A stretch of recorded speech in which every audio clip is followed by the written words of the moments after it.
So this story is going to have 4 parts, not all the same length.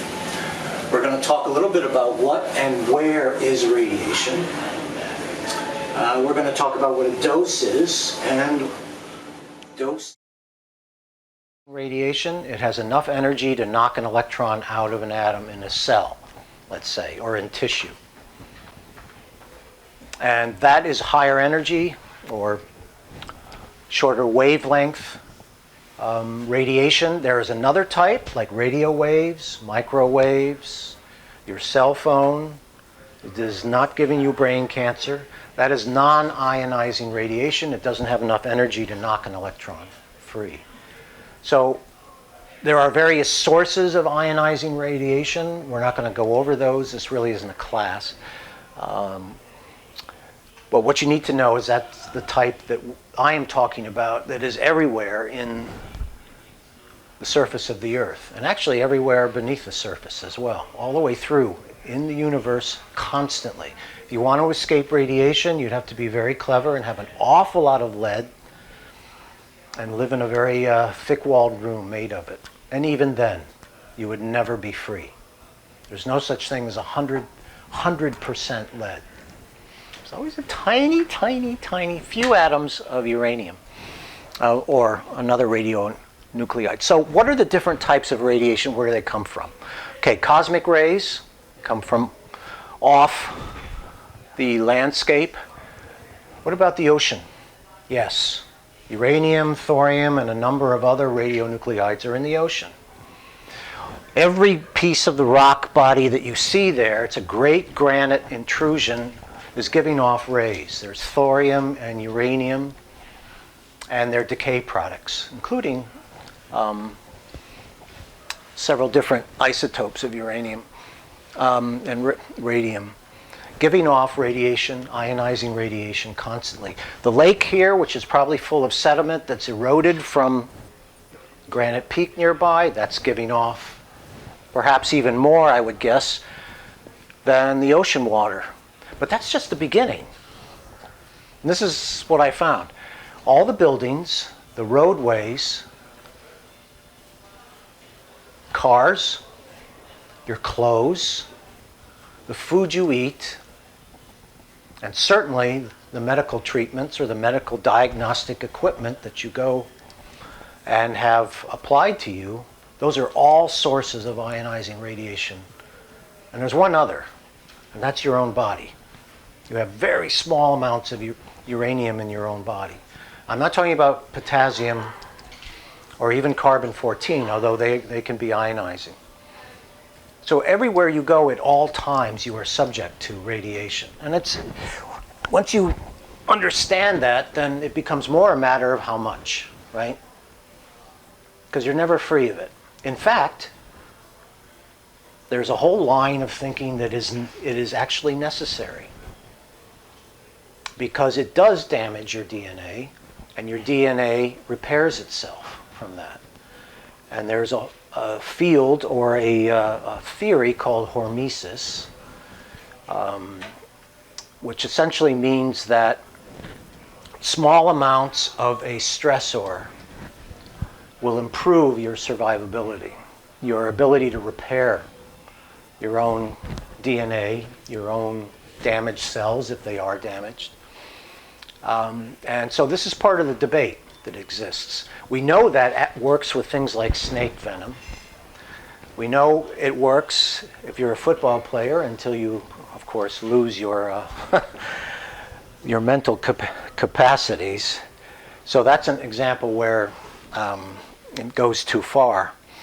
But in any case, radiation is something that exists today. It was much higher in the past when there were more radionuclides that have decayed away. In the meantime, plutonium being one of those. A lot of radionuclides that were part of the aboriginal material of the Earth are no longer with us. And so the actual level of radiation during the evolution of life has gone down significantly. We found ways to bring it back up through medical imaging, as you'll see in a moment. But life has found a way to multiply in many, many, many dimensions at radiation levels much higher than what we have today. Okay? So, having seen this, the next question that I came to was, how much radiation do we have in the United States, for example? Oh, sorry, that's the wrong one. Now, this is a pie chart, obviously, that shows all the different sources of radiation that we're subject to. Background radiation. This is only some of the ones that I mentioned to you. But if you look, they're divided in half, actually. And if you look in the upper right side, you'll see that that's mostly natural background radiation. So radon gas that comes out of soil, comes from granite, comes from hot springs. There's cosmic radiation they call space background, internal background, that's inside your body. And then on the other side of that line, there's man-made radiation. And you can see there are an awful lot of different sources of that, but the vast majority of them are really medical. How many people of you here have had a CAT scan? Okay. I've had a CT. CT scan, good. Is this an average for all people? Yes. Or is this particular? No, this is for all Americans. So the average, in some places, it's much higher. And in some places, like Washington, at least Western Washington, it's actually lower. It has a lot of variability. And that's one of the very interesting things, that the amount of radiation that people are subjected to naturally, and also due to just the environment, the built environment, is 3 orders of magnitude. And we'll see that in a minute. It's a lot. The point here is that medical diagnosis and therapy are a major source of ionizing radiation today. In fact, it doubles the amount that we're exposed to. So we're exposed to about 6.2 these days. Now, 6.2 what? Well, you see MSV. That means millisieverts, or thousands of sieverts. That is a international standard measure of dose, effective dose, and equivalent dose. Sorry. We're only going to use the term dose here. And just as a very brief explanation, different parts of your body react differently to the same radiation. And the idea of an effective dose is to combine all of those into one measure by weighting different aspects, different contributions to it. So you're able to compare between people, places, and sources. Very, very important. This is actually a very, very smart thing to do. The only problem with a millisievert is that the US doesn't obey it. So that units of radiation are very messy. Actually, units are pretty messy around the world anyway. I worked in the petroleum industry for a little while, and there you have all kinds of different units. The Russians have their units, we have ours. There are international standards, and in the US we don't pay any attention to them. In the same way, we don't pay much attention to the metric system. But here, because I'm exposing you to this, so to speak, I'm going to be using the international standard. It really is the best to use. Millirems and rems would be the system that the US uses. And it's unfortunate because then it's difficult to compare. Okay, so about 6.2 millisieverts per year with all these different sources. Okay, so then a question comes up. What is it like around the world? How does this vary? 6.2 high? Is it low? Is it in the middle? Well, we do have data from around the world in different places. But you know, it's hard to get. Country or every region makes this data available to everyone. These days, especially after Chernobyl, people have done studies. pretty much in almost every country. But this information is very difficult to find. So I was able to find this. This is an older article from Juan Gonzalez, who was a radiologist, and published an article. He put together as much information as he could, and then he basically interpolated a fair bit of it. But the ones that are important to look at are the ones that are very low, less than 1.3, so that's a lot less than what we have in the United States. And now this is natural. This does not include the medical imaging. And then the ones that are very dark, above 10. So here you've got a very large portion of Spain up there. The Basque area, Asturias in here, Picos de Europa. But you also have an area here in France, not too far from Paris. You have an area in Austria and an area here in southern Finland. Harder to see, but there's an area over here, Donegal in Ireland, with a lot of granites there. But you see there's an entire order of magnitude difference. And you could drive across Spain and go through a very large variation in that, even without getting any medical treatment or diagnostics. So it's quite variable. It has a lot to do with the rock material beneath and also the soil, where the soil has come from. Glaciers having pushed soil down from Fennoscandia up here, which is generally pretty high. But here, also here in Greece and Salonika up there. So a lot of difference, a lot of variation. The question becomes, what does it look like elsewhere?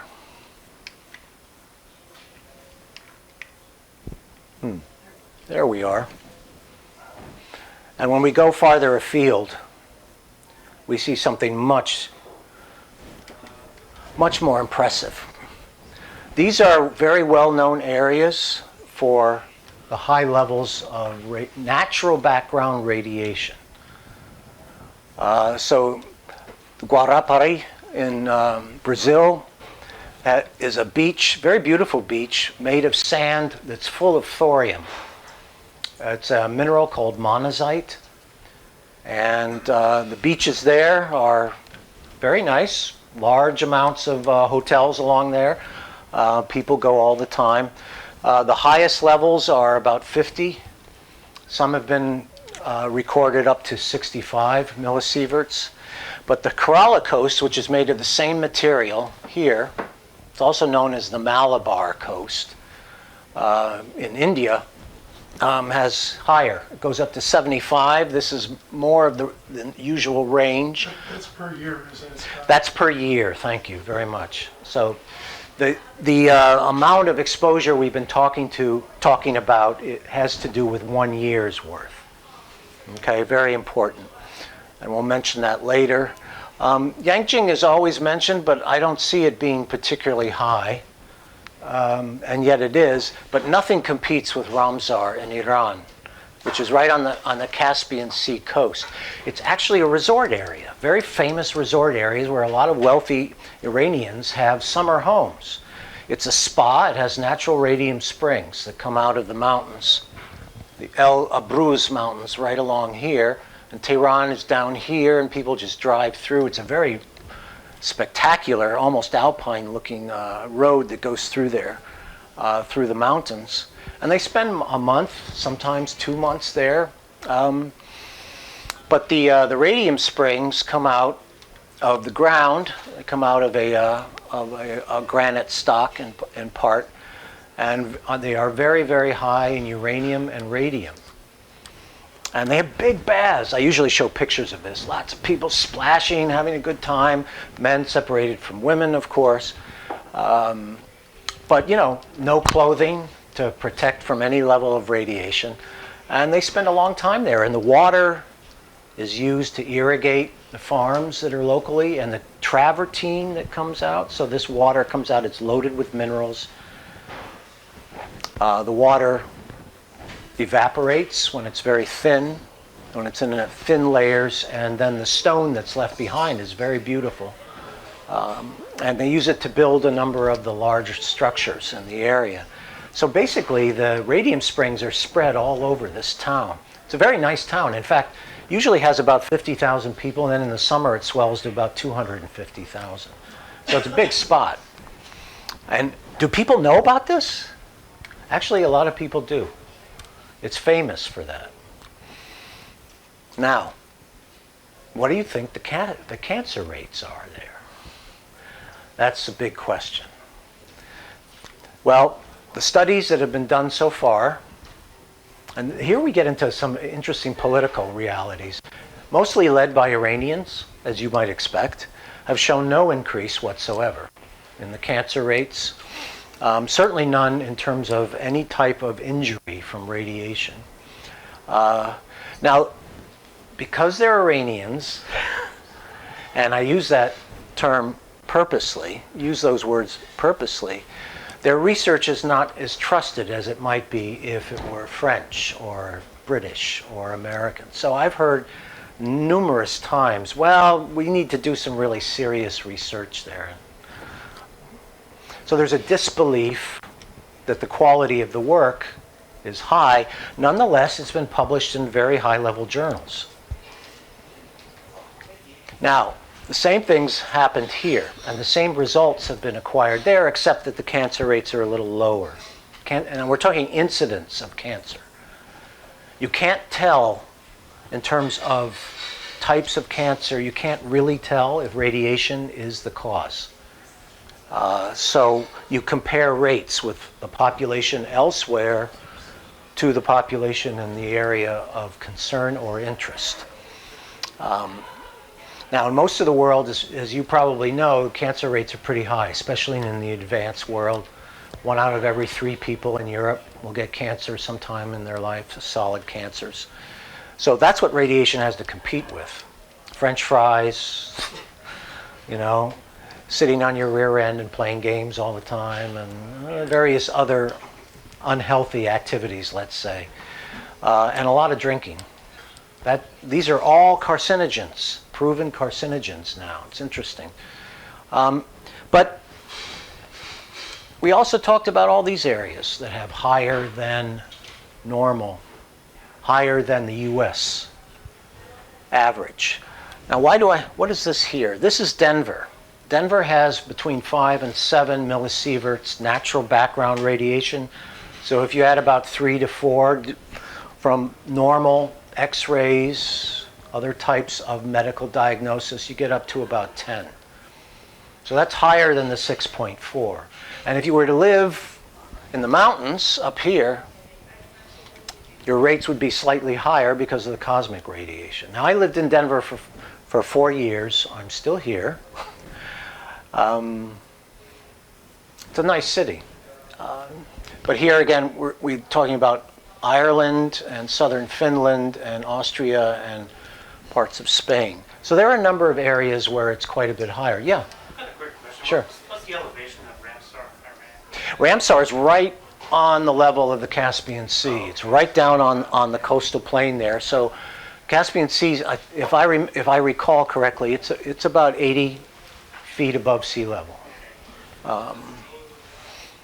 It's a remnant from an ancient ocean. Okay, so you get an idea about the numbers we're talking, right? So varying from, let's say, about 10 up to about 260. Okay. Now, doing research on this, what would be your next question? You'd want to know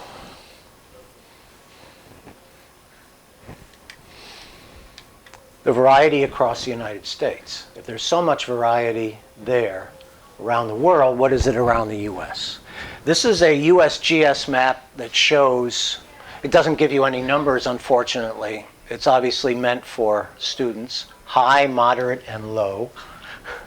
But it's really showing you the concentration of uranium just beneath the soil in the bedrock.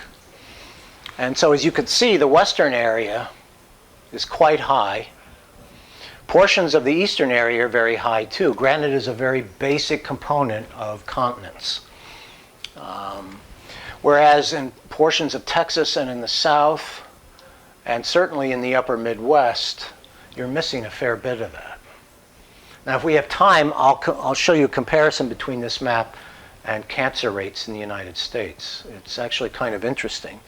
But you'll need to know a little bit more before that can really have meaning for you. Now, if you look closely, you'll see there are a number of dark areas through here. In Nevada, Utah, these are granite, actually more deep crustal portions, granite, and also over here in Death Valley. And then here in Colorado, there's a little area there in Denver. And down here you see in New Mexico as well. There are a number of areas where granite is really at the surface. But up here in Washington, we're fine.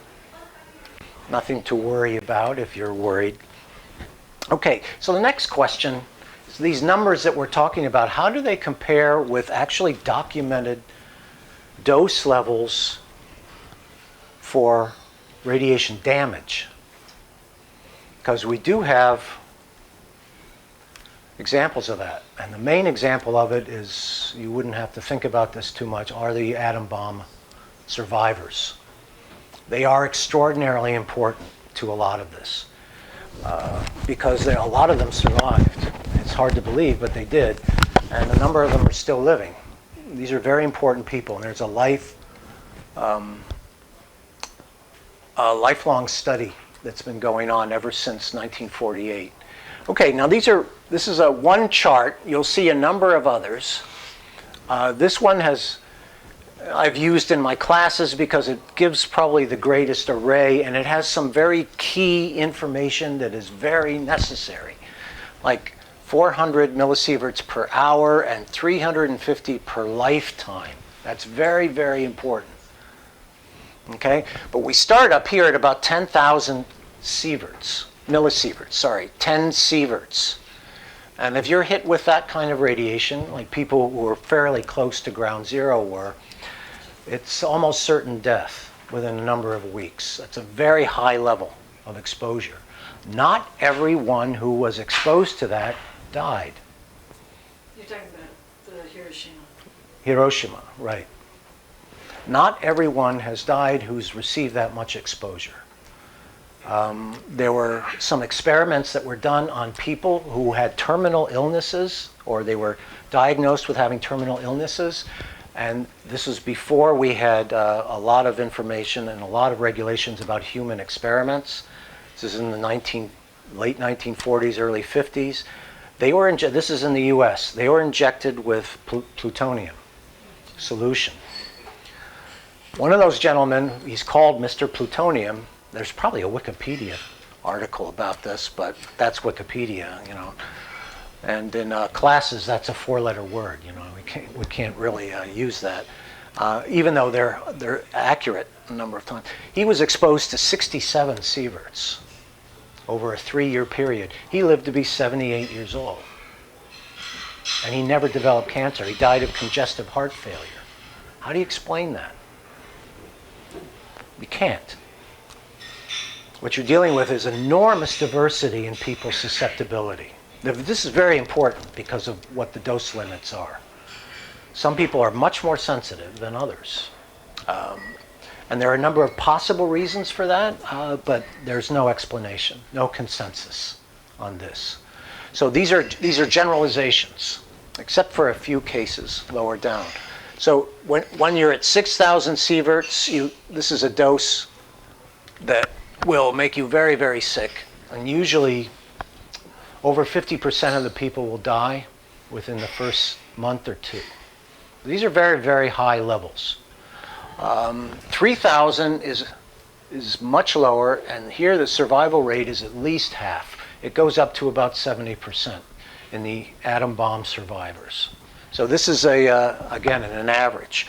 When we drop down, let's say we'll drop down to 1,000, because this is actually a very important level. This is where tissue death begins.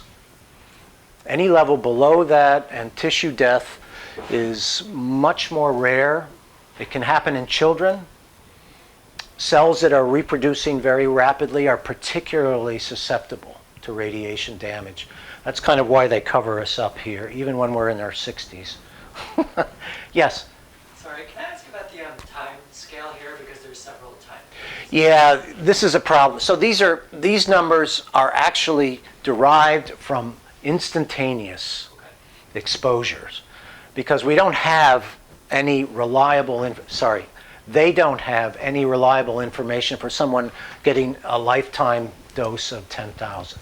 So this is really based on the atomic survivors, and that's unique because it was a one-time event, instantaneous. It's not the same as lifetime. And yet the people who have to set dose limits have to think about long term. So, what level should the public be exposed to, per year? Becomes very important, the year long. So it's a good question here. They're talking about 400 millisieverts inside the Fukushima plant after 4 days.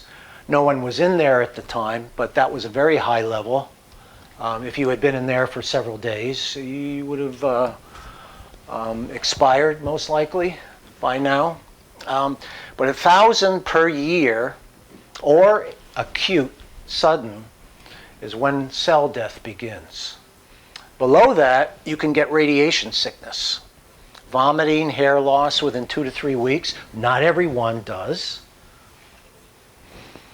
This we know a little bit better because of fallout from a very large thermonuclear explosion called Castle Bravo in 1956. 54, which affected us. It was a lot bigger explosion than was planned. The scientists still didn't understand that one of the materials they included in the bomb actually became part of the explosion itself, or generated a part of a fuel for the fusion explosion.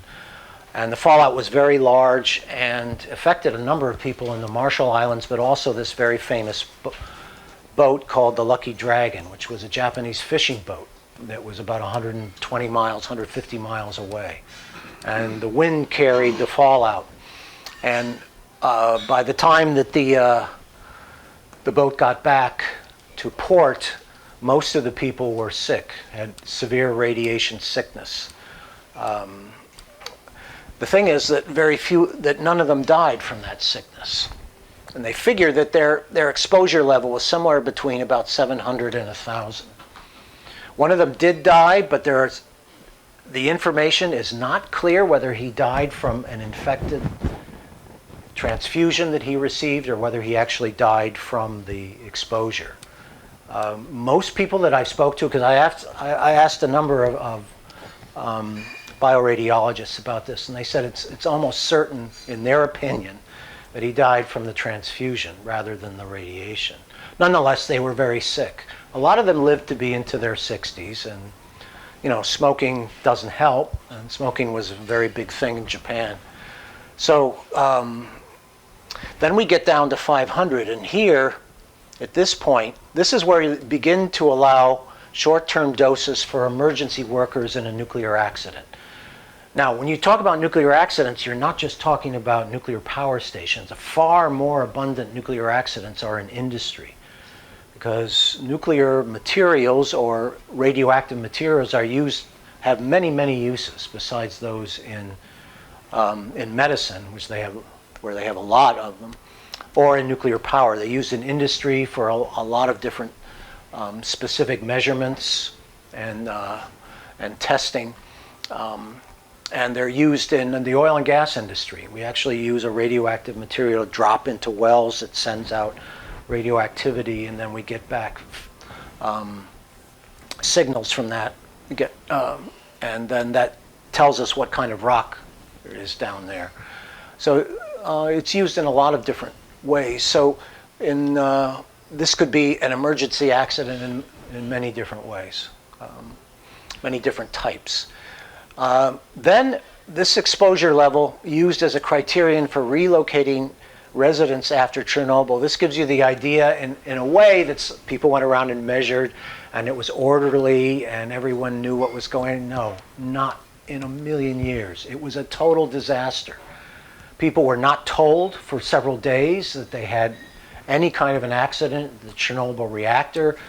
People were still having weddings and having soccer games in the town right next door to it. And then the government denied that it was serious, sent in firemen to put out the fire, never gave them any protection, didn't tell them that it was a There radioactive. was actually a children's like holiday the day after the Yeah. accident, and the kids were out We're all out, shopping yeah. on the sidewalk, Yeah. and nobody was home. So it was an excellent example of exactly what not to do in any kind of an accident. To ensure that the largest amount of casualties would occur. And we'll talk about that a little bit later. So we're talking about lifetime here. The average dosage, the highest average dosage that people were exposed to was 20 millisieverts in the Chernobyl explosion in the surrounding areas. So now you have an idea what that means. So that's an order of magnitude less than Ramsar, than those people splashing in the spas. Now we go down to 250. This is short-term dose for workers at Fukushima. When they mean short-term, they mean several hours at a time. You leave, then you come back, maybe the next day. And this is another key level, 100 millisieverts. Below that level, there is no consensus on any correlation between radiation levels and cancer occurrence. Is that per year, Scott? That's per year. Now we're at per year. No agreement. And the data is a measles pattern. There's no way to create a nice linear or even polynomial pattern out of that. Okay, 20 per year is the average limit for nuclear industry workers around the world. In the US, it's a little higher. 10 is a full body CAT scan, so if you have 2 of those in a year, you're fired. And I mean, there are many things like that. And then 2.4 is the average natural background for the world. Okay, so there you have it. Yes? What's the average 3, 4, or 5 hour flight? Oh, that's, you're down here near a dental x-ray. Maybe between these two. It depends where you go and how long you're up there and what part of the world you're in, but mostly you're just dealing with cosmic rays. And it's somewhere between about 0.05 and up to about 0.1 at the most. So if you fly a lot, an awful lot, like George Clooney and Up in the Air, you know, it might be partly significant, but you're not even getting, you know, if you're really after some radiation, you do a lot better than by getting a CAT scan. By the way, you do a lot more here than you do going down into a uranium mine too, and spending a few days down there. Because the radiation there, which I've done. It's not something that, for example, flight attendants have. There's no industry standard for. Oh, yes, there is. Yes, there is. Yes, there is. And I'll show that to you. But it takes a lot of this to get to that standard. And their standard is a little higher than it is for the public. Because they're actually considered, or they used to be considered, as workers that are exposed to radiation. It's much less the case now. Okay. Other questions? Good. Okay. Now, here's the key. After I learned that, I wanted to find out what are the limits. This is the limit for the public. If you are any kind of a contractor for the US government and you are dealing in radioactive materials, you have to make sure that anyone who walks by your site or even comes on your site, if you're running a tour and you open the doors to the public, that they cannot be exposed to any more radiation than that during a year's period, or the equivalent of that for a year. Now you know what this means, since you've seen the other numbers. It's nothing. So if you were to go to visit your sister in Denver for 6 months because she's ailing or something, you would get more than twice that. So don't go visit your sister. That is, if you're going to be dealing with the Nuclear Regulatory Commission. Now, in terms of annual nuclear workers in the US, they're allowed 50 millisieverts per year. Now that's for 1 year. The real dose limit that is imposed and enforced is that you can get up to 100 millisieverts over 5 years. So the average is 20 millisieverts. Once you get 100 millisieverts, then there's a discussion about whether you can continue to work there, or you should take a break, or go visit your sister in Western Washington. That would be. But you see what we're dealing with, and here's the CAT scan again. So this is the U.S. term. I put these on because it's 100 times 100. But you can. Here's from your body. These are cosmic rays. This would go up to twice that if you were climbing in the Rockies. And then you had a few chest X-rays. There are going to be years in your life when you're way above this. Just having fun. Just going around the country, visiting places, visiting people. So you begin to see that something is amiss. Yes? Off the top of your head, do you know about documented cancer rates among nuclear workers? Yep, I do. Yes, I do. Cancer rates among nuclear workers are generally lower than they are in the public. What do they attribute that to? People taking care of themselves because they know they're working in a radiation area. So they exercise, they don't eat 3 meals a day at McDonald's. You know, they take care of themselves a little better. So there's a psychological dimension to it as well. But this is demanded by their managers. Why? To actively counteract the radiation they're being exposed to. Well, let's look at it this way. You're a manager of a nuclear plant. You're aware of the public attitude, right? Oh, interesting. You see where I'm going. This is part of the whole business. Nonetheless, epidemiologists have worked very hard, very, very hard to find some sort of correlation. And 2 years ago, they finally did, and it was a big headline in Nature magazine and everything. It was like 0.001% of increased potential to get solid cancers among radiation workers. And when I saw the article, I said, oh, this is, well, you work hard enough, you're going to... But what really struck me was a sentence, and this is in the abstract. For those of you that know sciences, the abstract, is like the article boiled down to a proteinous, remainder. It said, finally we know that there is some correlation here.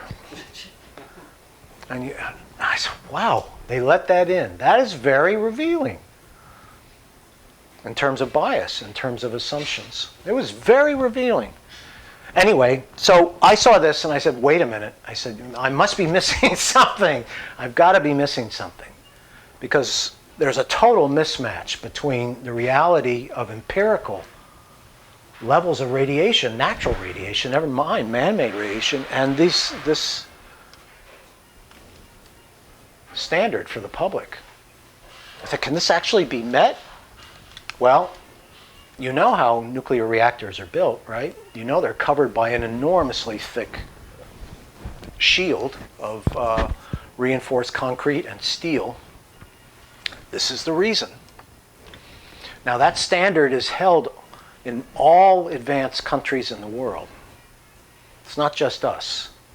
And during the Fukushima and the Chernobyl accidents, this was the standard, that until background radiation went down below that, no one could return. So if it were 2, can't go home. If it were 1.75, okay, maybe, but it's your risk. So in Denver, everybody had to get kicked out of town. Denver, in Denver, the big concern there is radon in the basements. So when this came out from the EPA in the late 90s, there were some, this is capitalist central. So a number of people went in there and decided, well, I'll tell you what, George, you run a business where you can create windows in basements, and I'll sell the fans. And this is true. This is true. We were living in Denver a few years before that. So the concern in Denver is radon because there's a lot of uranium in the soil that comes out of the mountains. All the soil there is very thick. It's all erosion wash off of the Rockies, the Front Range. But again, your poor sister in Denver, I'm sorry, she's going to have to come visit you. Okay, now, this is Hiroshima before the attack. One of their main shopping areas. If you look at this closely, and I lived in Japan for several years, in the late 70s up to 81. And I lived in an old part of Tokyo. And if you look at this closely, what you'll see is that all the buildings are wood. They're all made of wood. That doesn't mean they're hundreds and hundreds of years old. They're always being replaced with new wood. But wood was very, very, very much a part of Japanese culture. That natural quality. And so the bomb essentially destroyed the city. The entire downtown. And that's one of the reasons. Nagasaki was not, even though the bomb was much more powerful in Nagasaki, significantly more powerful, it did not destroy as much of the city. It's more rugged there, but also a lot more buildings were made out of cement. But Hiroshima was just leveled. You've probably seen pictures. And I didn't want to depress you, so I don't have a picture of that. But what I do have a picture of are the survivors around the Tokyo train station, which was made out, Hiroshima train station, which was made out of reinforced concrete, built during the war, as a matter of fact. Just before it. But this is about 3.5 or 4 weeks after the explosion. There were a lot of survivors. Tens of thousands of people survived the explosion. Not in the immediate downtown area. Not right below, it wasn't ground zero because the bomb exploded above the city. And by the way, that prevents an awful lot of fallout. It's when the bombs go off at ground level that there's tremendous fallout. Otherwise, the explosion comes down and doesn't create that enormous cloud of fallout.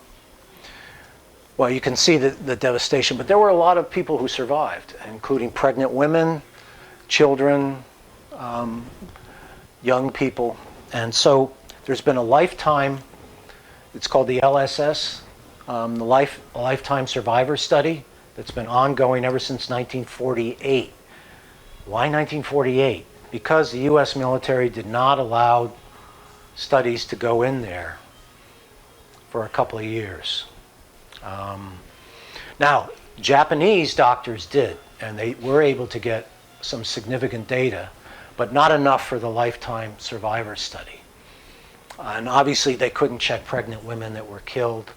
The information about the survivors and the number of people that were killed is they are just estimates because so much chaos was created and so many documents were destroyed. So many census documents were destroyed at the time.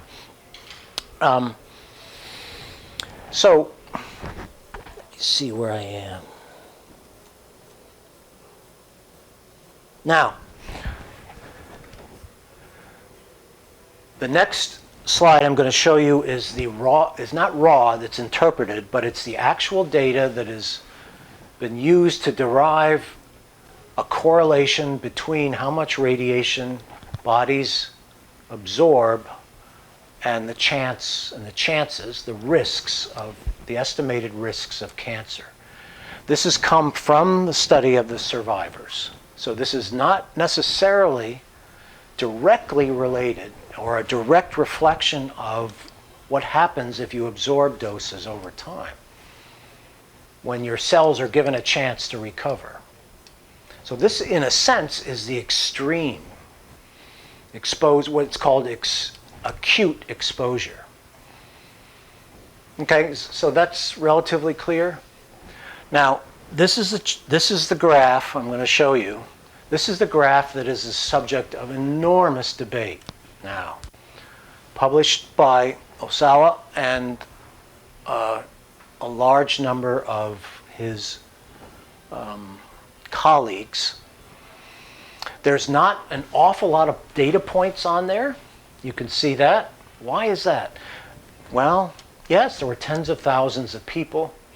Nonetheless, the data points here are chosen because of the conditions that were similar between these individual people. That's what each data point means. It's a person who's exposed at a certain level. They weren't wearing dosimeters, so these are estimated levels of exposure, and you can see the error bars or the uncertainty bars are very large on some and much smaller on others. But these people essentially were in the same situations. They didn't have buildings blocking them. They had similar amounts of clothes on. They were a similar distance, or they were at various distances away that could be estimated quite precisely. So these are the best data points they could come up with to compare among the thousands that existed. Yes? Can you tell us what L, LQ, and ER are? Yes, certainly. So, yes, I will. So you can see where the data points are. Starting out here, actually the line continues considerably because this is essentially millisieverts. Well, pretty close to that. So this goes all the way out to 10.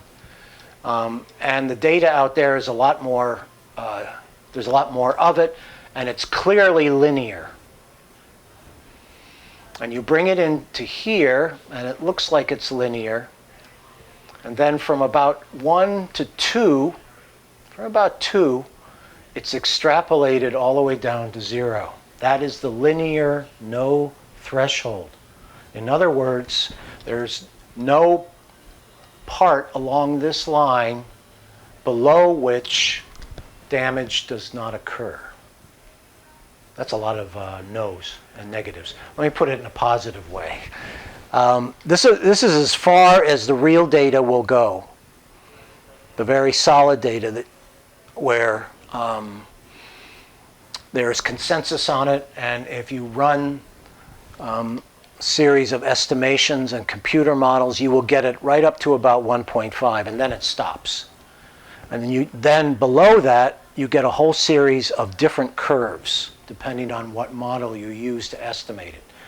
But it has been chosen by, originally, the National Academy of Sciences in 1956, and I'll show you part of that original report, that you extend it all the way down to 0. There is no threshold below which cancer risk disappears. It goes all the way to 0. That is what linear no threshold means. And linear is very important. Now, yes? L is linear.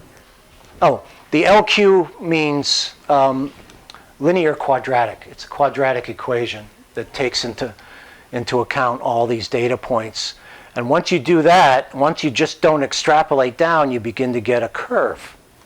And the article, the most recent calculations that have been based on this and review of this say, you know, there's a curve now, and it's getting stronger over time as we get more data. This curve actually exists way up here now.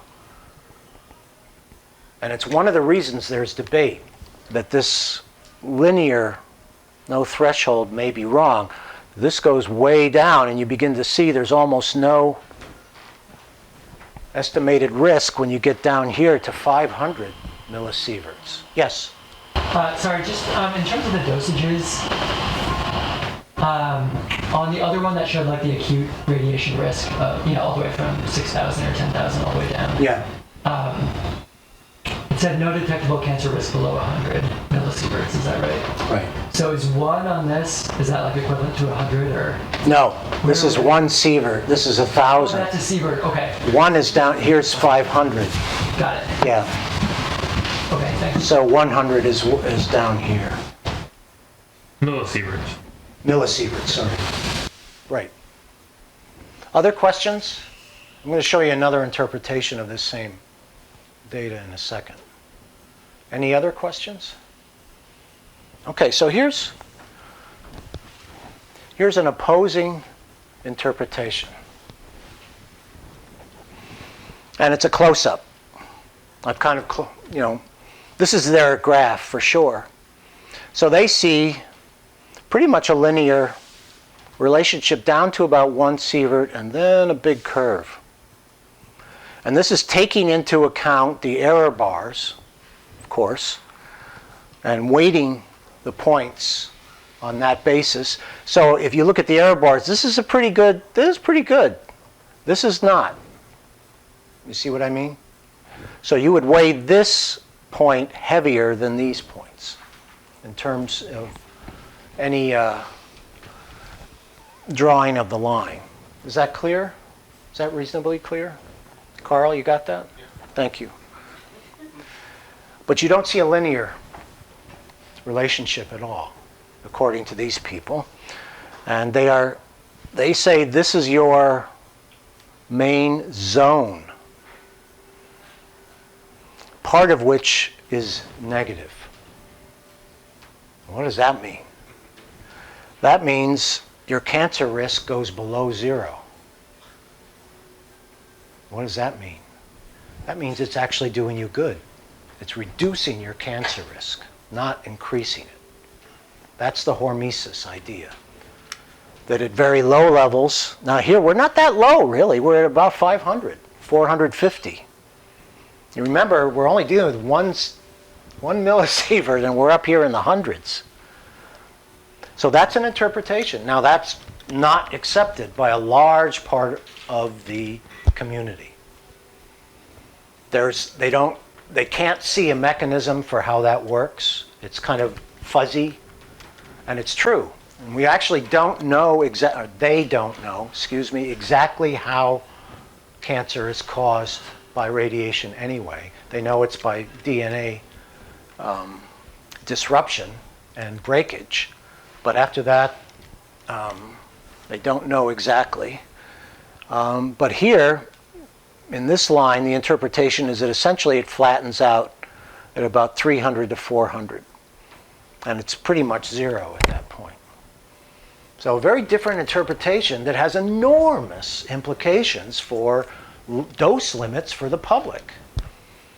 And that affects all nuclear power plants. It affects the medical industry. It affects every industry that makes use of a radioisotope. And we're not talking about small amounts here. We're talking about hundreds of billions of dollars a year spent on protecting the public. And this is what it's based on. You're looking at the data. Here, I'll give you a closer look. All right, your turn.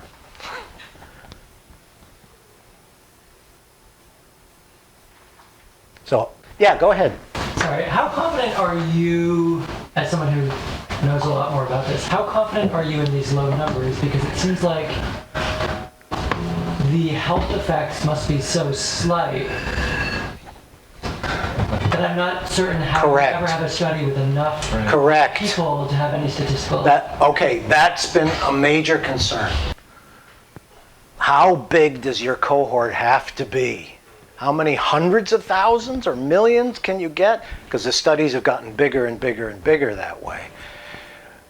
As they've gotten bigger, they've been able to make more estimates and to get a correlation, but the correlation is so small that it's almost meaningless, especially when 1 out of 3 or 1 out of 4 people are getting cancer because of lifestyle or genetics that exist. It's like if you're looking at prolonged low dosages in industry, are you going to get like 1 billion people in your study? Yeah, well, that's right. And the problem there is that they don't all have the same exposure by any means. And how are you going to control for lifestyle changes? Who's smoking on the sly but saying they don't, right? Because they're with their wife or, whatever. You just don't have the control. The bigger the cohort you have, the less control you have. That's obvious. Because you're dealing with human beings, not rocks, in most cases. So this may be, to some degree, an insolvable problem. Now, as a geoscientist, I like empirical data. I don't like models as much. And the vast majority of epidemiology at low doses is purely model-driven. And so when I look around the world and I see those other numbers, that's what I would study. I would go to Ramsar and do, give people money. Now you can, I don't know if they'd let Americans in, or the Republican Guards. Sorry, the not the Republican Guards, but the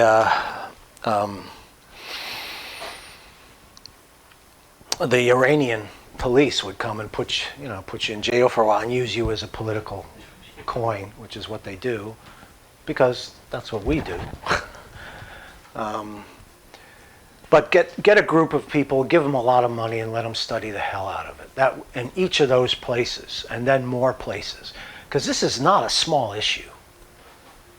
Not a small issue. We're talking about climate change. We're talking about a major source of non-carbon power in the future. Not to mention the medical industry. There's still a lot of pushback in Britain. I spent a semester there last year about exposing children to radiation through X-rays and CAT scans and any type, and dental X-rays and all of that. There's still a lot of fear about that. Interesting. That's right on that zero line. It's so small. So is this a strong carcinogen? No, it's not. It's not. The data just does not support that. Someone, yes? So when you go and get your dental x-ray and they put the lead apron on you or anything like that, is that Overkill? Yeah, I mean, We'll get to I get that. the impression We're just about there. Oh, I'm being protected from something. We're just about there. Yeah, of course. There's a fear quotient. Oh, absolutely. I just wondered, No, absolutely. But you had a question too. We'll get there in just a second. Yeah, so there's obviously really limited human data, but it must have irradiated thousands of mice or chimpanzees over the last 70 years. Yeah. Up to a point. Cruel and unusual treatment. There are limits. So you just can't take, a chimpanzee out there and blast them, with cobalt 60. No, you can't do that. Rats, maybe, but there's still no data. right. Nothing really. Not that epidemiologists consider worthwhile. It's really human data that you need. But saying that, they still rely an awful lot on computer models. And that's the problem. For me, you go to areas around the world where you have actual real empirical data and study that. That makes sense. But they don't. They don't. And it's been known for 60, 70 years, and they don't study it. And that's a problem. That is a serious problem. That is a serious problem. One interpretation of this is, there's a big dip. Because when you look at it, there's a big gap in data here, right? And there's another big gap, especially when you compare it to down here. So why not? Boom. That's all you got. The closer you look, the more Heisenberg comes back. Well, the less certain any kind of, or the larger number of possible interpretations arrives. Okay? So you see why there's debate. It's pretty clear. Now, this is why they cover you. One of the parts of the debate, I'll just mention this Sorry, I haven't been sitting down, but I can't. One of the parts of the debate which seems to me very off limits and distracting is that people are accused originally of wanting to do this to get more money to support research. If we exaggerate the dangers of radiation, then we can get a lot of money for genetic research, and yeah. So, it's the John Dean thing of follow the money. Well, yeah. But, John Dean wasn't right. It's not always the money. It's often more the ideas. And these people are not, they're not scammers. I've talked to dozens and dozens. They're not scammers. They're very devoted to their profession. What they want to do is protect the public to the largest degree possible. Now, this is the saying, ALARA, as low as reasonably achievable. Okay. But what does reasonably mean? If you are protecting the public, all of the public, infants, children, pregnant women, old people, is that me? I'll never see the sunny side of 50 again, or 60. If you're protecting all of these people, suddenly reasonably becomes, oh, you answer the question. If that's your responsibility, how do you interpret that word? That's a very important word. How much money you got? You're protecting the public. The public's scared, because the public was scared in the 50s by fallout. So reasonably suddenly becomes as low as possible. Guarantee as low a risk as you possibly can. That's your job. Protect the public. Don't take chances. Don't elevate the risk. As low as possible is always going to be the best way to protect the most people. The utilitarian approach. Protect the most people for the most amount of money. But you minimize the dose in all circumstances. This is the driving idea. And you can see there's an overlap to the medical profession. You protect life at all costs. You do no harm, and you maintain your protection of life. It's been a long-term battle. I mean, we still don't allow people to take their own lives at the end of it, do we? Yeah. It's very interesting. So the premise is that radiation is a poison, period. And any amount you take is going to harm you. That's the operative idea. And this is not an accident at all. It comes from a very specific document. The very first National Academy of Sciences, there have been 7 so far since this first one, study of the biological effects of atomic radiation. And this combined people from a lot of different fields, but genetics, which was very new, and this is just in the wake of Watson and Crick, so they did not know much about DNA, and there's no discussion of DNA in the document at all. It's about mutations and genes and chromosomes. The genetics portion was written and controlled by a gentleman named Hermann Mueller. I'll show you a picture of him and tell you about him in a moment. Very dedicated guy, Nobel laureate in physiology for his radiation experiments on mosquitoes. He controlled the vast majority of the text. So this is on page 3. This was a very powerful document. It was printed in total in the New York Times, 1956. And it had a very large effect on the public, the educated public. And this is in the very early portion. So everyone is subjected to natural background radiation, okay, which we know, which causes unavoidable spontaneous mutations. Anything that adds radiation to this causes further mutations and is genetically harmful. This is the view. It's LNT. Later, any radiation dose, however small, can induce some mutations. There is no minimum dose which must be exceeded before any harm. 1 atom is enough to cause harm. That's what that says. 1 atom in your cell. And then, even more interesting, sometimes been thought that there may be a rate at which a person can receive radiation with reasonable safety, but the concept of a safe rate of radiation simply does not make sense if one is concerned with genetic damage to future generations. Very, very important. Very important. So if you are carrying a mutation and you have children, you pass it on, and it's part of the human genome. So this guy is not thinking small. He's thinking about humanity and its future. Except that he didn't actually see that. No. I mean, it wasn't real. No. This is derived from his work. This is not based on empirical information. Okay? This is just logic from genetics as it was understood at the time. Now, this guy's very interesting. He is a very interesting character. He was a eugenicist.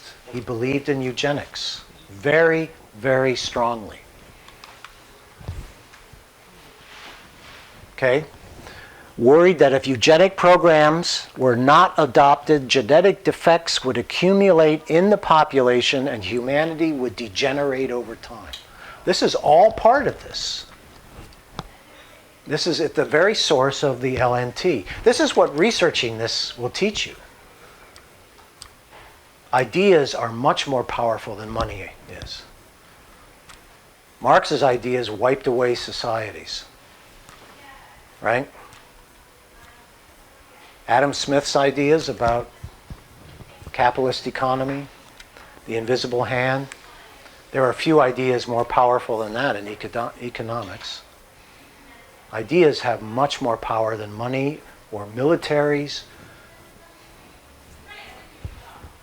And that's what's working here. Not, I want the money, show me the money, we need more money for research. No, it's the idea of being good to the public. This is really interesting. This is really interesting. Now, you know this, right? This is an iconic image. But before we talk about Chernobyl, there have been 6 subsequent reports on the biological effects of radiation.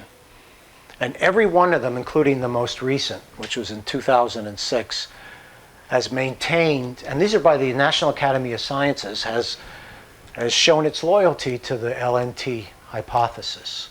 But the LNT hypothesis is not just a hypothesis about damage from radiation. It's a philosophy. It's an outlook. It's a worldview.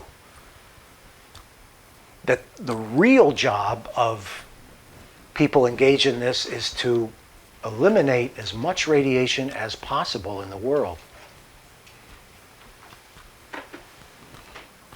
Now, it's interesting. I talk about that a lot in the book, actually. I have a whole chapter on radiation where it talks about what it really is, you know, the different types of rays and particles and how dose is created and all that. So this is Chernobyl in the I think 88 is when the photo was taken. This is the reactor that obviously blew up, Chernobyl 4, caught fire. Now, a question about this. Why am I showing this? Not you. Some of you have seen this. This is Chernobyl today.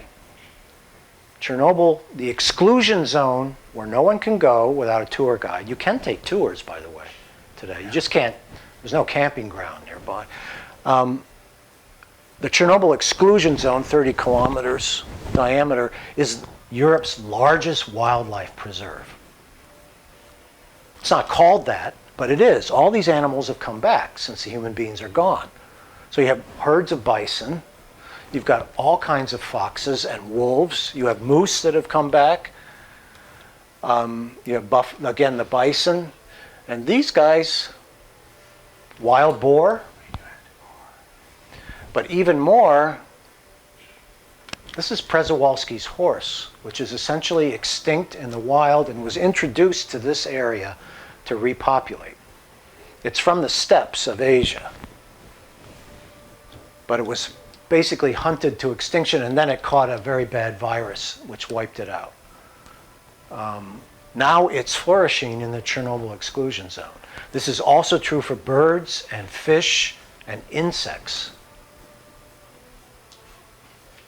I choose these because they're large mammals. Oh, yeah, right. The lynx, the European lynx, which was extinct in that area. Very interesting, isn't it? I mean, okay, here are the facts on the Chernobyl situation. This is 56 deaths are for all nuclear accidents around the world. Chernobyl has killed probably about 42 so far, 30 years later. Statistical modeling says, and this is the most recent modeling, says about 22.8 thousand possible cancers for a total population of 570 million that will be expected to have 194 million cancers, just from lifestyle and other influences. So I'm going to leave it to you. They're almost, you can do the division. I can't promise it'll be a very big positive number above 1, but you get the idea. Now, this is very important. This is the result of the Chernobyl Forum, which did it's a group of 8 different agencies. Most of them are part of the United Nations, but there's also the World Health Organization, the World Bank, the governments of Ukraine and Russia and Belarus, and then UNSCEAR, which is the United Nations Science of Radiation, the effects of nuclear radiation.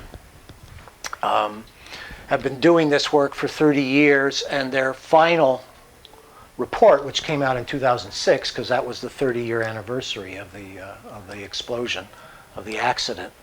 This was one of their main conclusions, that the worst thing that happened were the psychological effects of the people, who were never informed what was really going on, and only learned from Western newspapers or much later by word of mouth. Now, in terms of Fukushima, 0 injuries and 0 deaths for the public. There were several workers that were exposed to high levels. There's the compensated death. But the real killer was just getting the people out of there. There were lots of people in end-of-life care, critical care, yanked out of the hospitals. There were families that were separated. Due to the panic, the government ordered excessive, sudden evacuation. Radiation levels were never that high. There is one small zone, about 5 kilometers thick and about 30 kilometers long, where the wind deposited the most amount of the 2 radioisotopes, cesium and iodine. And the levels there were up to about 80 to 150 millisieverts per year. So you see, but they took people away where the levels were way below that. And then they set a 1 millisievert level before anybody could go home. And they set extraordinarily low levels for food throughout the country. So they couldn't eat fish in the Fukushima prefecture or north of that, Saitama or Akita. But if they came to the United States, the level were 4 or 5 times higher. They could eat fish that were much more radioactive. radioactive. It's the panic response that killed over 1,000 people.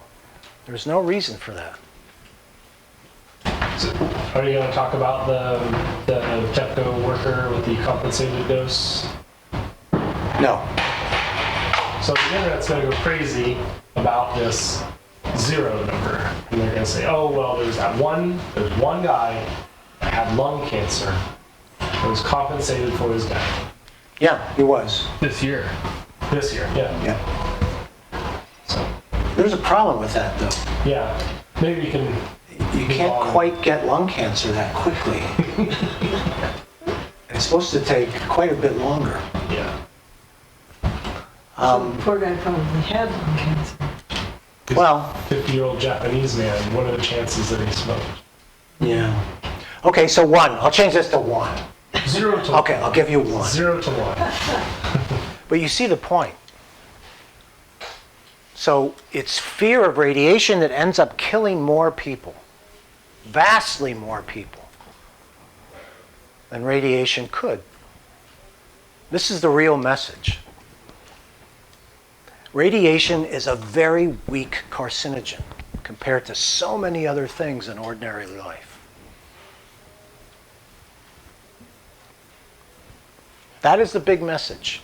And that it's fear of it, again, at the government level, which is really probably responsible for many more deaths than any nuclear accident. Could be. It's very striking, and this is the conclusion you can't miss, that you're forced to come to when you look at the information. Now, to be fair to the epidemiological field, and to that organization that I mentioned to you, the ICRP, the International Commission on Radiation Protection. Actually, it shouldn't be radiation protection. We're actually protecting people, not radiation. But never mind. Those are the wages of being an English major as an undergrad. They are reviewing all of this information. And they're saying we need to, make some adjustments now so that it makes sense with the information we actually have. We can't go on tradition alone on the past. We really need to think about this in a different way. And so, maybe things will really change, but maybe they won't. I don't know. But the point is they need to. They really, really need to. And this is worldwide. It's not just the US or Japan. It's worldwide. Are you upset of the execution of Japan, of the government? Because there's two, they're doing the fiduciary responsibility of protecting as many people as possible. So yes, that evacuation is extreme, but from their point of view, I'm going to make sure everyone's out of the area, right? If it's executed poorly, then yeah. So you're mad at the execution rather than the actual act of moving people. I'm not mad. I'm disappointed. I understand why they did it. They did it for a series of reasons to protect the people, but also knowing the government, how it works, to try and get public confidence in them. And it did exactly the opposite. But it's a good question. I credit you with a question because Japan is in a different category from the rest of the world. And we can never forget that, especially, Americans. We put them there. They're in a whole different category. So it's it's a tragedy that happened. And yet, I can't blame them. I do, in here, but I didn't write a word in the book about that. I just said it was very, very unfortunate. But, the Soviets did the same thing. They killed God knows how many people. And there were doctors, and this is documented, but the numbers aren't available. There were Soviet doctors that told pregnant women to get an abortion right away because the fetus might be damaged.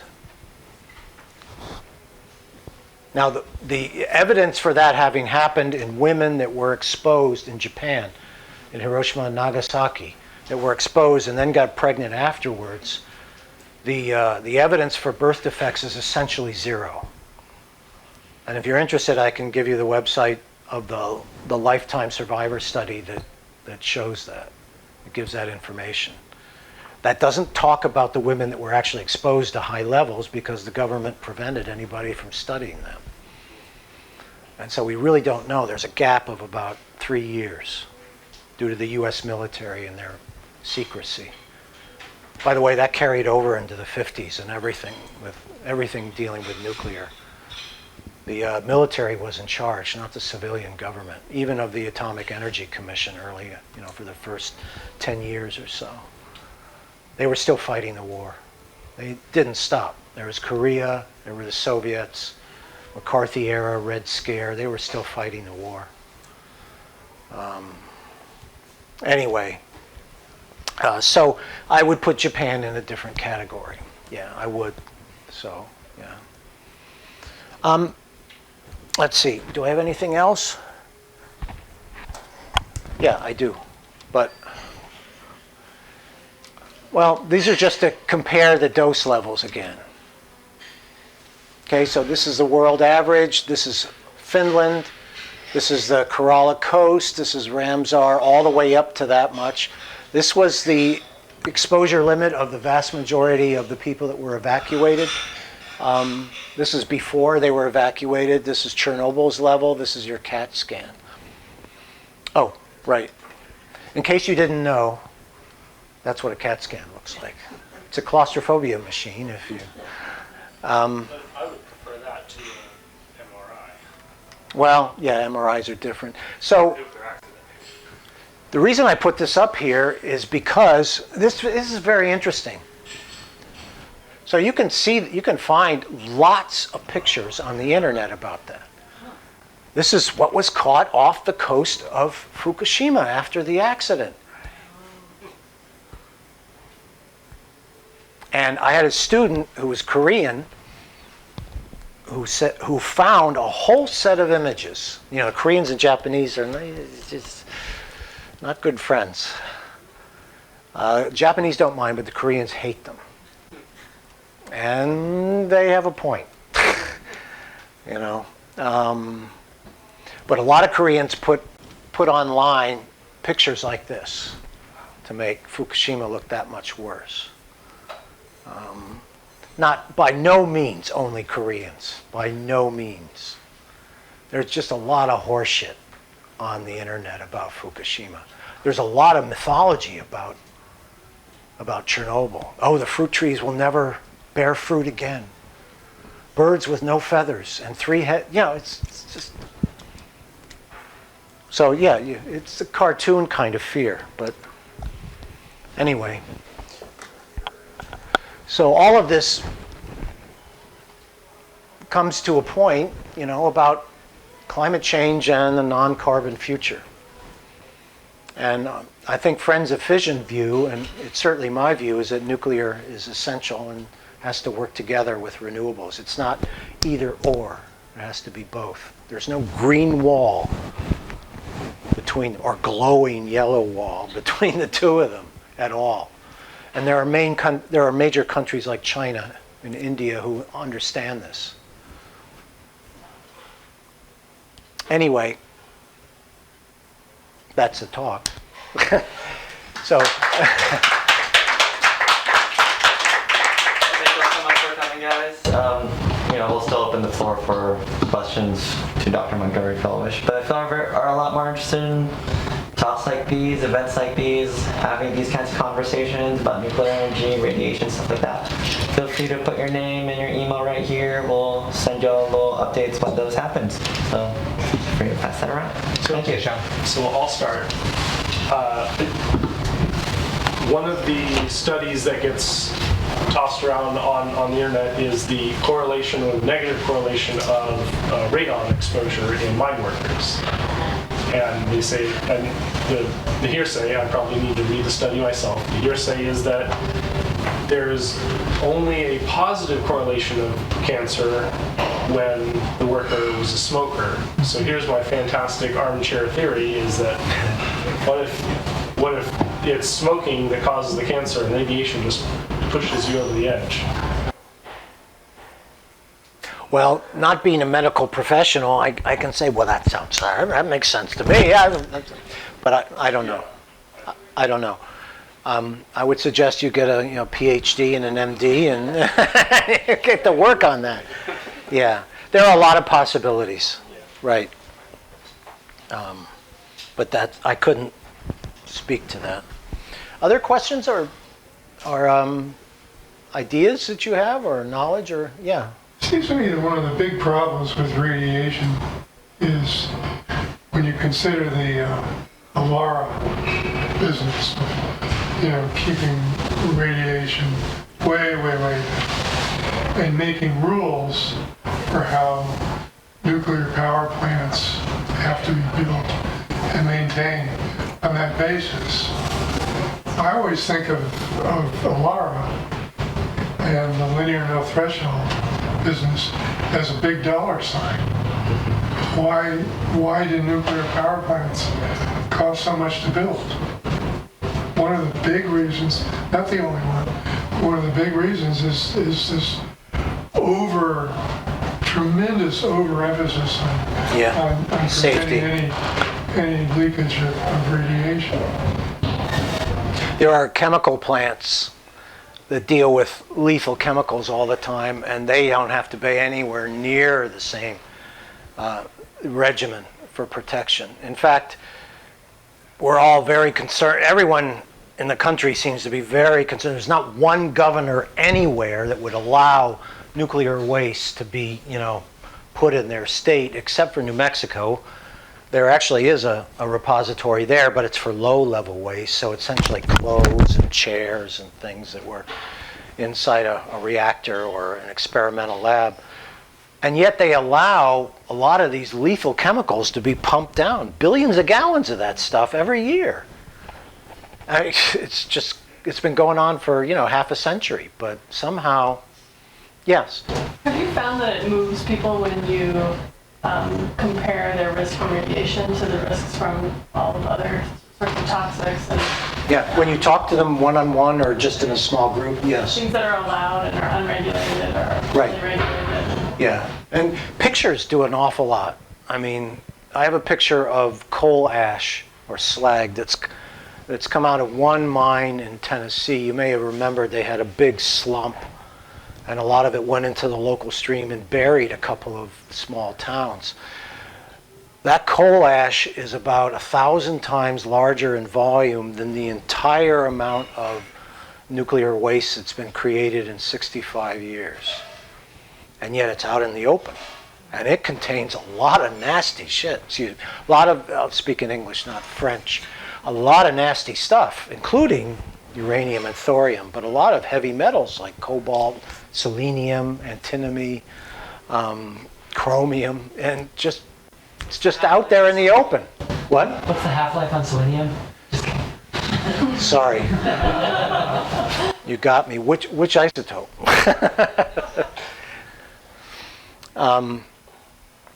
So there are a lot of double standards going on. And chemical industries are allowed to, pump a lot of their chemical waste on site, down under the ground, and that's all legal. Class 1 wells, the EPA knows about it, it's all regulated and everything. But, Well, what about the groundwater when they're doing this? oh, no, this is 6,000 feet down. Yeah. There's Groundwater table's not even close to that. No, the problem is whether the well integrity is good. That's the big problem. And whether it will stay that way for very long, because in some wells it isn't.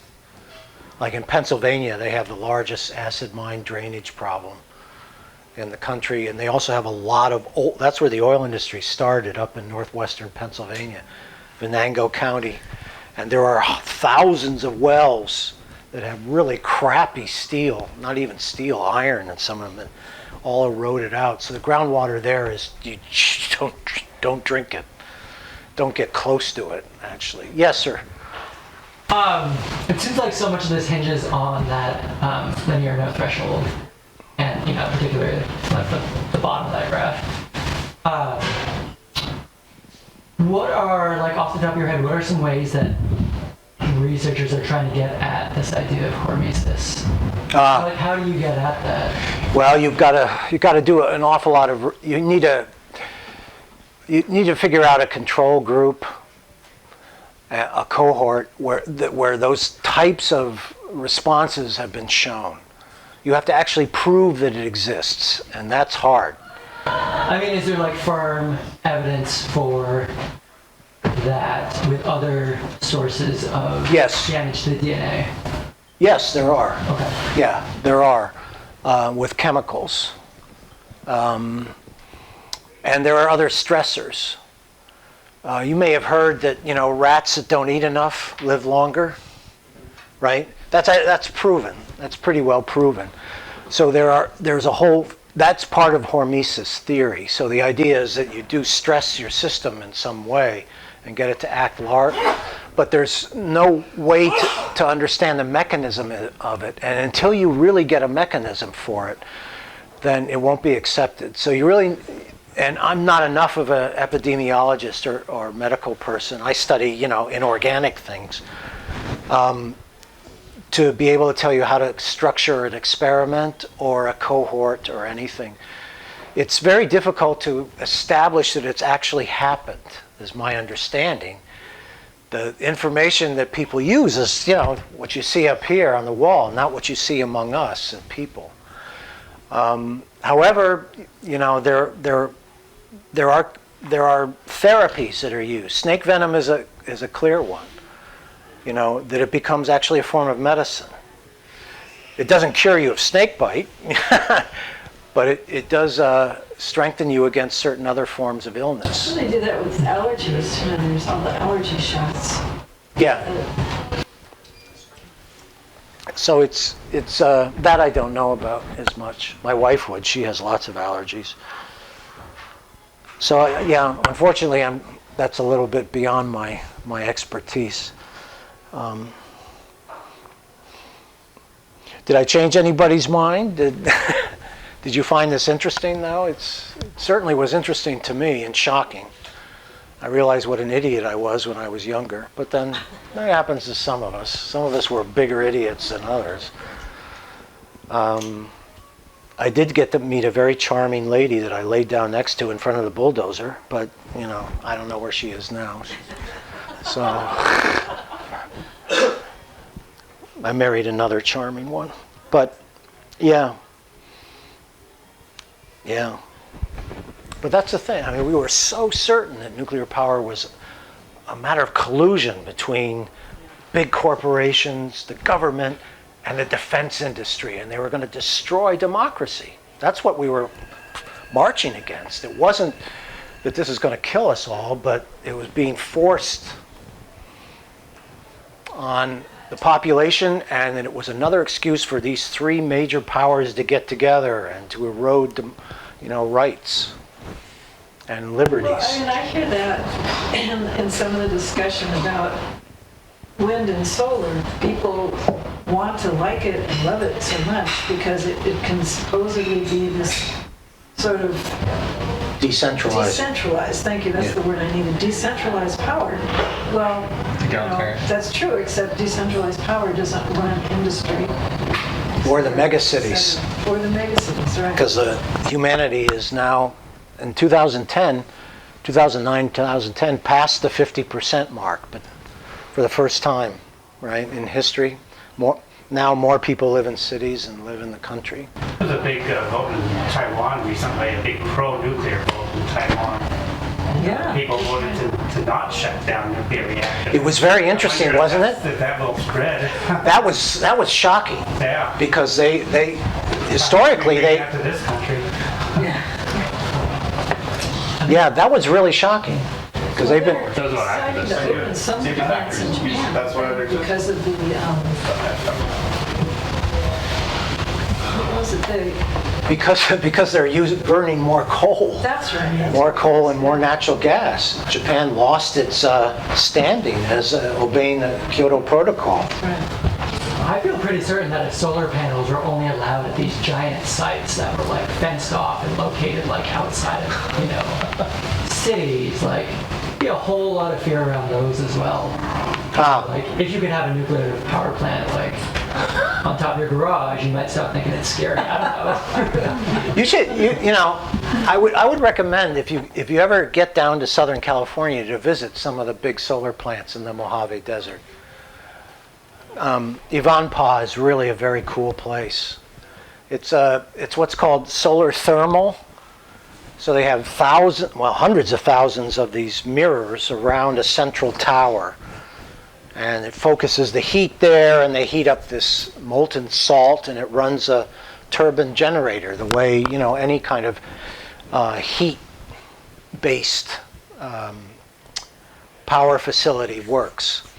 And it's just very interesting to see how much land is required for it.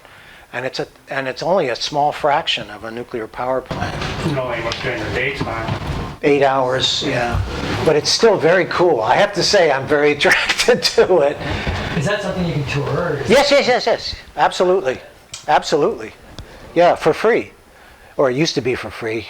Maybe they're not making money. You gotta pay now. You'll find on a cloudy day that Ivanpah burns natural gas to keep their heat stores. Well, to fulfill their contract, to be fair. Yeah. But you know, you're still generating power when it's cloudy. Even when it's raining, you're still generating power, just not a lot. But if you have it on your roof of your house, and you're not running every appliance and then and an air conditioner too, then you're fine. You know, it can work on a very localized level, but it can't power cities. It's no way, absolutely no way. And the technology won't be there for quite a while. And you can tell them I said that. I do get hate mail for saying that, but it's absolutely true. You can't power a city, you know, of 20 million people, or let alone Tokyo with 36 million people. Well, and I think you have to think about how much ground we want to cover, you know, to really produce. There's actually a lot of ground, but is that healthy? Is that good? it's still, land is politics. In a democracy, land is politics. So when they built Ivanpah down there in the Mojave, there were a lot of environmentalists that were not pleased because the desert tortoise is in trouble down there. And so that's the thing, you know, about using a lot of land. You can't use it for anything else with solar. Wind you can, but it's very limited. But gee, aren't they pretty, those giant white pinwheels? No, they are. They are. I just can't imagine that people are seriously think that those will run the world. You know, they're so frail, they probably won't last more than 20 to 30 years. So they're going to have to be replaced. They have a lot of moving parts. Actually, Scott, do you know anything about what's that wind farm on the way out to the gorge? Well, there are a couple. That's the Chehalis one is one you pass. It's on the left. Yeah. Then there's a Kitatat one as well. I take students to see that one. That's kind of nice. Is either one of those run by Energy? Yes. The Wild Horse Wind Farm, they have that visitor center there. Yes, so. Yeah, and you can, you know. Have you been to that? Yeah. Yeah. It's fun. I really like it. Goodbye, Internet. No, it's very interesting. Yeah. Students love it. And then you look at the numbers and you say, ooh.